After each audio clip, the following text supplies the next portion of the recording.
ఈరోజు మా అమ్మ వాళ్ళ ఊర్లో వర్షం పడిందని చూడండి. వీధి మొత్తం ఎలా ఉంటే మా ఇంట్లో మరీ పెద్ద చెరువు అయిపోయి ఉన్నది.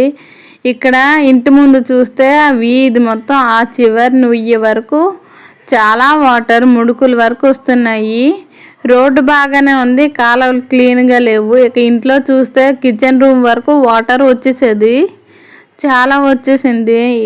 చాలా ఎంత ఇబ్బంది అంటే బయట రూమ్ అంతా రేకు కారుతుంది, ఇక కిచెన్ రూమ్లు కూడా ఇలాగా కారుతుంది అంటడికి. ఇంకా వాటర్ కూడా బయట నుండి లోపలికి వచ్చేస్తుంది. ఒక లోను వస్తే చాలు, లోన్ వస్తుందని వెయిటింగు.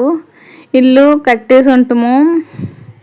ఇక్కడ వరకు వాటర్ వస్తే మా నాన్న అదో బాల్టీతో అలా బయటికి వేసేస్తున్నారు. ఏం చేస్తామండి, కొన్ని సిచ్యువేషన్స్ అలానే బాధగా ఉంటుంది కదా.